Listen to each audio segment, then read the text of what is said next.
আল্লাহ চাইলে কি না পারে, সবই পারে আল্লাহ চাইলে। দেখেন এই যে আমরা এই যে গরিব মাসে ধান বুনছি, হ্যাঁ কত কিছু বুনছি, আজকে রোদ পুরা দিছে, করা মাটি ফাটে গেছে গা, ধান গোনা একদম কিনে যাওয়ার অবস্থা হয়েছে।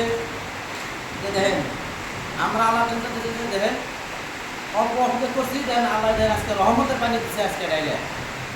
এখন ধান গোনা দেখে কত সুন্দর হবো, ফসলটা কত ভালো হবো। তো যাই হোক, আজকে আমরা গরিব মানুষ যেগুলো আবাদ না করি, তাহলে আমরা কই খামু, কই পামু। আর যেহেতু আল্লাহ দিছে দেখে আমরা খাইতে পেরে চলতে পারি। তো যাই হোক, এত এত কথা বলি না, লম্বা বেশি বলি না। এই যে মোদি আর হেমন্ত যে আছে, গরিব মানুষের দেয়া হয় না, হ্যাঁ মেয়া মানুষ দেয়া হয় না। মেয়া মানুষটা করে দেশ মারে নাকি? হ্যাঁ এই মেয়া মানুষের আবাদ না করলে, ধান না গাড়লে, হ্যাঁ ওই মোদি গলে পাবো, হেমন্ত গলে পাবো। ওই জন্য সরকারে এখন আইন বানায়, তাহলে বলে মেয়া মানুষ ভালো না, যত আবাদ করে। আমার মেয়া মানুষ তো আবাদ করে বেশি, আমার মেয়া মানুষ আবাদ না করলে আমি অল ইন্ডিয়া না খায় থাকবো। চোদ্দ রায় বেশি বেশি বেশি কিছু আমি কই না, বেশি কিছু করলে আবার লকাপে দিব।